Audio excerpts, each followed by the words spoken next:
Samsung has just announced the Galaxy S20 Ultra, and it's an absolute mammoth of a smartphone. We're talking 16 gigs of RAM and a camera with 100 times zoom. It's not just better than any flagship phone they've ever released before, it is a tier above. You could almost call it a superphone. So, today, we're answering the big question: does the Galaxy S20 Ultra destroy the iPhone 11 Pro Max? I think the results might surprise you. The first thing you'll notice, putting both these two devices side by side, is the Ultra is an absolute unit of a phone. It's massive. For most people's hands, the iPhone 11 Pro Max is a large device, but Samsung takes that and then adds about 5% more height and almost 10% more thickness. To be honest though, I don't think that in itself is a problem. It's large enough that you can forget about it being a one-handed experience, but as long as you go in with that as an expectation, you'll spend more time gawping at the magnificent display you get than worrying about how you're gonna hold it. But more on that in a minute. What is weird though, is that even though Samsung's phone towers above Apple's in size, it's actually lighter, and I'm gonna be honest, feels a little bit cheaper. While Samsung has actually upgraded the metal they use in their phone rim from 7000 series aluminium to something that's now 1.2 times stronger, Apple uses stainless steel, which has many times the mechanical strength of aluminium anyways. It'll be far more resistant to dents and scratches. Plus, I just like the density of the material. The iPhone's weight just makes it feel a touch more premium.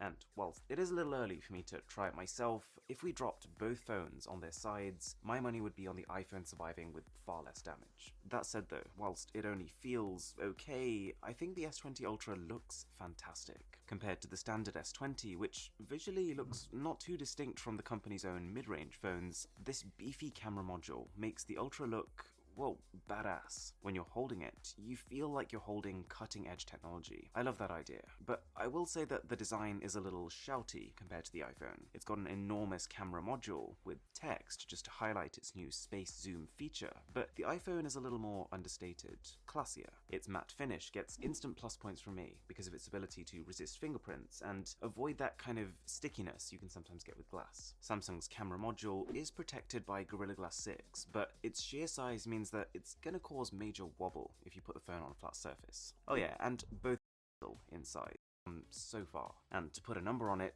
before, I'd say it's fair enough. The shot now, you can hold your phone still for 8 seconds and capture way more light. You're someone who is passionate about helping others, and you dream of a career that allows you to do what you love. Every great achievement begins with passion and a dream. And here at Gwinnett College, your dreams are within reach.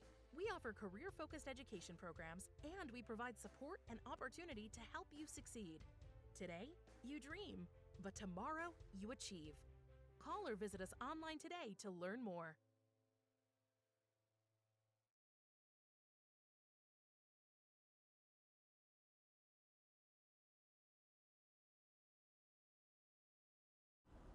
Hi, I'm Rex Moore with the Motley Fool in front of BMW's self-driving exhibit at CES in Las Vegas. Now, have you ever wondered how to invest in this revolutionary technology?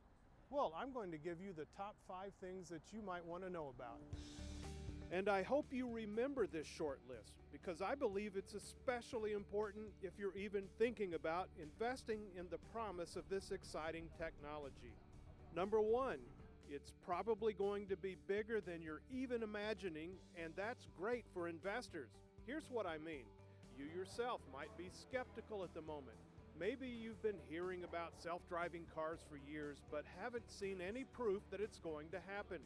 But I know through my sources that dozens of companies are working non-stop on all aspects of getting these cars to mass market. I've ridden in several of them over the past few years, and I know how safe they are. Here's exactly what I think is going to happen. As soon as they become available, people will see a great reduction in accidents and fatalities. Insurance rates will fall as a result. Traffic will become much smoother and commutes shorter. And that's why I see extremely fast acceptance and adoption of this technology. And that's why the time is now to think about investing while skepticism is still high and before short-term oriented Wall Street wakes up to it. Which leads me to point number 2. Fortunes will be made. Think back a few years about some of the other life-changing technologies that exploded into our lives, like when the internet hit big with companies like Amazon. What's up guys, I'm Ben from Authentic, and this is 40 pros and cons of the new Galaxy S20 versus the iPhone 11 Pro. Now I've been using the S20 since it first arrived, that was about 4 weeks ago, but before that I was a daily iPhone user back when they released in September, so that's 5+ months now. Is the S20 good enough to switch me off of the iPhone back into the Android Lite?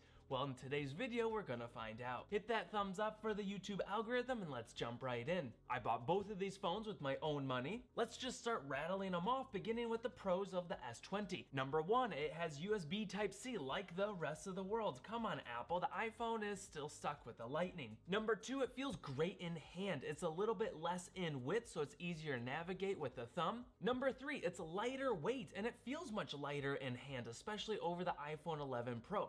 I'll take a lighter, cheaper, and more durable phone over a heavy glass breakable sandwich like an iPhone any day of the week. Number four, I appreciate there's a little screen protector included on the S20, and even though it's plastic and kind of cheap, it's a nice gesture, and I know plenty of people out there will leave it on to help prevent some simple scratches like